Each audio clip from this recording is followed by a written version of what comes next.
Shalom, selamat pagi bagi kita semua, Bapak Ibu, saudara-saudara yang terkasih, dimanapun kita berada pada pagi hari ini.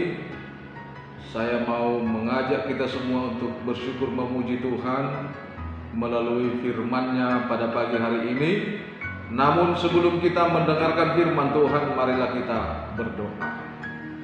Allah Bapa kami yang bertahta di dalam kerajaan sorga, kami bersyukur Tuhan atas kebaikan-Mu, di mana Tuhan menyertai kami pada malam hari yang penuh dengan kedamaian bagi hidup kami, penuh dengan ketentraman, di mana Tuhan telah menjaga kami. Dan pagi hari ini kami bersyukur karena Tuhan membangkitkan kami di dalam sukacita. Namun sebelum kami memulai segala aktivitas kami rindu Tuhan tetap menyertai kami, membimbing kami melalui firman-Mu. Biarlah Tuhan kuasai hati dan pikiran kami, dalam Kristus Yesus kami berdoa. Amin. Bapak Ibu saudara-saudara yang terkasih, firman Tuhan pada pagi hari ini, Rabu 14 Juni 2023, tertulis di dalam Matius 19 ayat 29. Saya akan bacakan kepada kita semuanya. Dan setiap orang yang karena namaku meninggalkan rumahnya, saudaranya laki-laki dan atau saudaranya perempuan, bapak atau ibunya, anak-anak atau ladangnya, akan menerima kembali 100 kali lipat dan akan memperoleh hidup yang kekal. Dan setiap orang yang karena namaku meninggalkan rumahnya, saudaranya laki-laki atau saudaranya perempuan, bapak atau ibunya, anak-anak atau ladangnya, akan menerima kembali 100 kali lipat dan akan memperoleh hidup yang kekal. Demikian firman Tuhan. Bapak Ibu saudara-saudara, sekolah minggu, remaja, naposo yang terkasih dalam Kristus Yesus, kejujuran, ketulusan, kesetiaan, kerja keras adalah merupakan ciri-ciri keloyalitasan kita terhadap pekerjaan yang kita lakukan. Demikian juga kepada orang yang menyuruh kita, yang memerintah, yang memberikan tugas itu kepada kita. Demikian juga firman Tuhan pada pagi hari ini mengingatkan kita tentang upah mengikut Yesus. Tentu melalui firman Tuhan pada pagi hari ini, di dalam ayat yang terakhir itu, mungkin kalau kita berpikir secara rasional, berpikir secara logika, siapa yang tidak mau mengikut Yesus?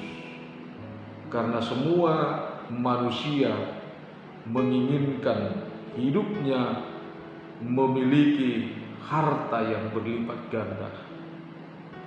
Jika pada saat ini saudara punya aset yang banyak, Anda memutuskan untuk mengikut Kristus, maka secara logika kita melihat akan dilipat gandakan 100 kali lipat.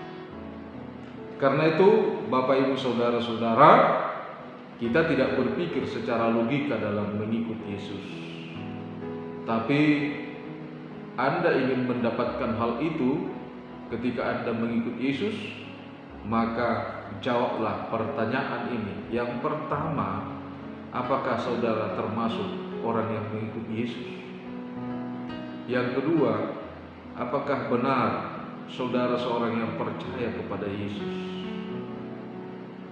Atau yang ketiga, benarkah saudara itu pengikut Yesus yang ketiga? Benarkah saudara pengikut Yesus yang setia? Tentu ketiga hal ini menjadi suatu pergumulan bagi kita. Kalau ditanya pada kita pribadi lepas pribadi saat ini, pasti jawaban kita ketika kita ditanyakan apakah saudara pengikut Yesus, pasti jawaban kita ya. Apakah saudara percaya kepada Yesus? Jawaban kita iya. Tapi yang ketiga, bagaimana dengan kesetiaan kita kepada Yesus? Tentu Bapak, Ibu, Saudara-saudara yang terkasih, mengikut Yesus bukanlah syarat yang telah ditentukan oleh manusia, tetapi mengikut Yesus adalah punya syarat yang telah ditentukan oleh Yesus itu sendiri. Sebagaimana firman-Nya mengatakan di dalam Matius 16 ayat 24 itu, bahwa setiap orang yang mau mengikut Dia harus menyangkal diri dan memikul salib, baru bisa mengikut Dia. Menyangkal diri dan memikul salib. Hal itu bukanlah suatu hal yang gampang. Dan itulah yang ditekankan oleh firman Tuhan dalam kehidupan kita pada pagi hari ini. Secara khusus kita diajak bukan berpikir secara logika untuk mempercayai firman Tuhan. Kita diajak bukan berpikir secara logika, memutuskan secara logika untuk mengikut Yesus. Karena mengikut Yesus yang Tuhan maksud bukanlah memutuskan secara logika, tetapi mengikut Yesus memutuskan secara hidup di dalam Roh Kudus.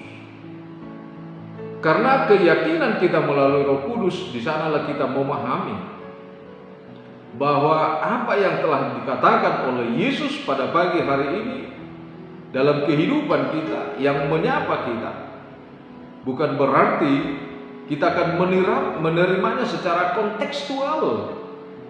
Saya punya harta saat ini seperti ini, maka saya akan menerima 100 kali lipat. Tapi yakinkanlah, ketika Anda mengikut Yesus, memutuskan percaya kepada Yesus, memutuskan setia kepada Yesus, maka tidak akan pernah hidupmu sia-sia, dan semuanya itu akan saudara peroleh, akan kita peroleh. Karena itu persyaratan untuk mengikut Yesus bukanlah persyaratan apa yang kita inginkan, apa yang kita miliki, apa yang mau kita capai, apa yang mau kita miliki. Sebagaimana Yesus memberikan pertanyaan kepada seorang anak muda yang kaya itu ketika dia mengatakan, jika saudara mau mengikut aku, juallah hartamu dan berikanlah kepada orang-orang yang miskin, berikanlah kepada orang-orang yang memerlukan. Bagaimana dengan kehidupan kita? Kita yakin pada saat ini, sadar atau tidak sadar, setiap hari kita hidup di dalam perbandingan. Kita membandingkan hidup kita dengan yang lain, maka kita mendapatkan nilai kepribadian kita. Kita membandingkan hidup kita dengan yang sana, maka kita akan mendapatkan nilai kehidupan kita. Oh, rupanya saya masih lebih sukses dari dia. Rupanya saya masih lebih bahagia dari dia. Rupanya saya masih lebih hebat dari dia. Demikianlah dengan kehidupan kita setiap hari. Namun ketika firman Tuhan mengajak kita pada pagi hari ini untuk mengikut kita, apa yang mau kita katakan? Apa yang mau kita pahami? Ketika firman Tuhan mengatakan, dan setiap orang karena namaku meninggalkan rumahnya, saudaranya laki-laki atau saudaranya perempuan, bapak atau ibunya, itu bukan berarti kita akan memisahkan diri dengan saudara-saudara kita. Kita akan membenci saudara-saudara kita. Kita akan memutuskan hubungan dengan saudara-saudara kita. Tidak. Tetapi Tuhan mau mengingatkan kita bahwa ketika kita mengikut Tuhan, ada perubahan dalam kehidupan kita, yaitu hidup baru, di mana kita tidak mencintai dunia lagi. Sekalipun kita hidup di tengah-tengah dunia, bukan dunia yang membawa kita untuk mencintai Yesus, bukan dunia yang memotivasi kita untuk mengikuti Yesus, tetapi bagaimana hidup baru itu, hidup kita di dalam Yesus memotivasi kita untuk hidup di tengah-tengah dunia. yakinkan Bapak Ibu Saudara-saudara, tidak ada satu orang pun pengikut Kristus di tengah-tengah dunia ini yang menderita dengan kriteria dunia ini. Tetapi banyak orang yang mengikut Kristus tidak mempergunakan imannya di dalam firman Tuhan untuk mengelola manajemen kehidupannya.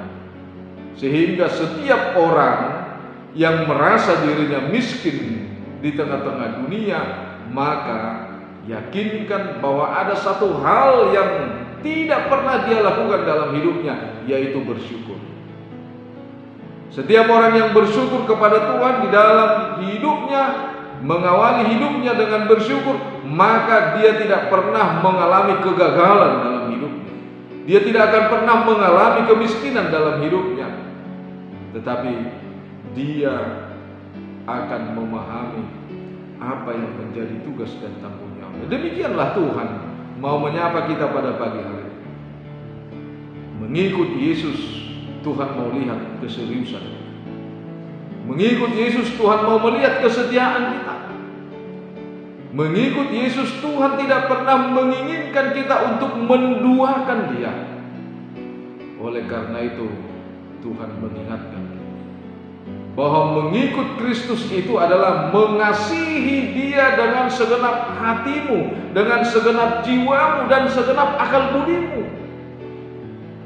Kalau Tuhan sudah mengatakan mengasihi Allah, mengasihi Tuhan dengan segenap hatimu, janganlah kembali hatimu diperbudak dunia ini. Janganlah kembali jiwamu diperbudak dunia ini. Janganlah akal budimu diperbudak dunia ini. Tetapi akal budimu, hatimu, jiwamu berikan dikuasai oleh Tuhan. Dan itulah hukum yang terutama dan yang pertama. Kalau saudara mau bahagia, jangan pernah mengubah hukum yang pertama itu menjadi urutan yang ke-10 dan yang terakhir. Sehingga ketika kita membuat hukum yang terutama itu mengasihi Tuhan, maka hidup kita tidak akan pernah sia-sia. Seperti apa yang ditekankan dalam firman Tuhan Matius 6 ayat 33 itu, carilah dahulu kerajaan Allah dan kebenarannya, maka semua itu akan ditambahkan kepadamu. Semua itu akan ditambahkan kepadamu dengan satu cara, mencari kerajaan Allah. Karena apapun yang membuat hidupmu bahagia, apapun yang membuat hidupmu sukses di tengah-tengah dunia itu harus dibungkus dengan rapi oleh kerajaan Allah, bukan kerajaan dunia. Sebab itu ditekankan, janganlah khawatir tentang hidupmu, tentang hari esokmu. Jika engkau hidup di dalam Tuhan, jika engkau menjadi pengikut Kristus.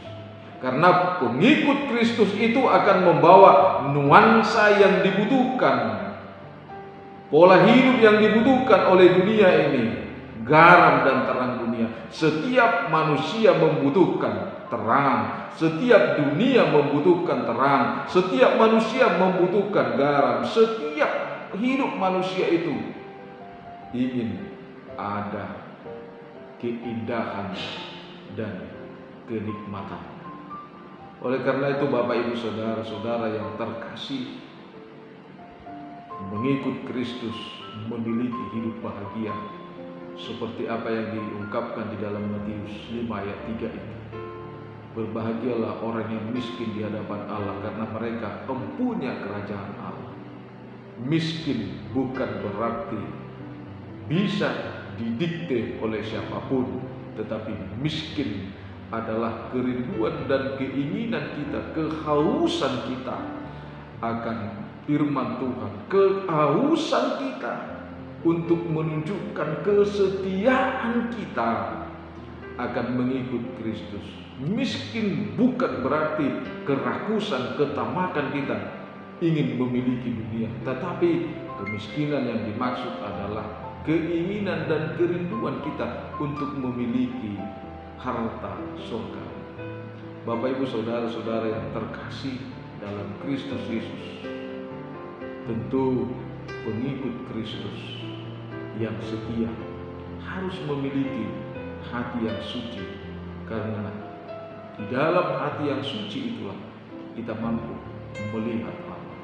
Dengan melihat Allah, kita bisa mengatakan bahwa kekayaan dunia ini tidak akan pernah menjamin membuat imanmu menjadi kaya. Kekayaan dunia ini, sukacita dunia ini tidak akan pernah membuat hidupmu nyaman, tetapi kekayaan imanmu pasti akan membawa saudara untuk memiliki dunia ini, untuk menguasai dunia ini, karena Tuhan sudah memerintahkan itu kepada kita.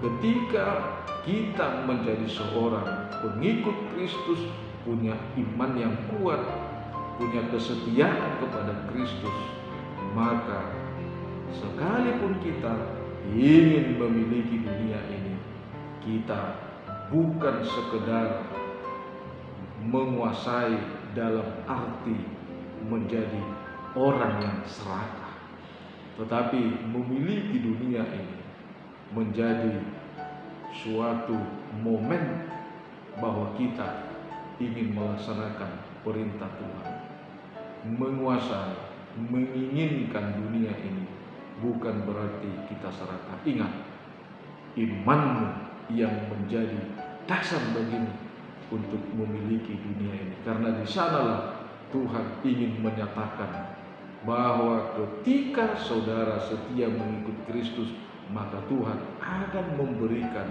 hidupmu yang berlimpah, karena hidupmu akan penuh dengan berkat yang selalu baru setiap saat. Amin. Kita berdoa. Kami bersyukur dan berterima kasih Tuhan, kalau pada pagi hari ini Engkau telah menyapa kami melalui firman-Mu. Tuhan telah mengingatkan kami supaya kami menjadi pengikut Tuhan yang setia, karena dalam kesetiaan kami akan mendapatkan sukacita dan kebahagiaan di tengah-tengah dunia ini, dan kami akan mendapatkan kehidupan yang kekal, yang abadi untuk selama-lamanya. Terima kasih Tuhan, kalau pada pagi hari ini masih Engkau memberikan kesempatan kepada kami, di mana kami bersyukur dan berdoa untuk meminta pertolongan kepada Tuhan dalam segala aktivitas dan kegiatan kami. Dan kami juga berdoa Tuhan buat seluruh kehidupan jemaat.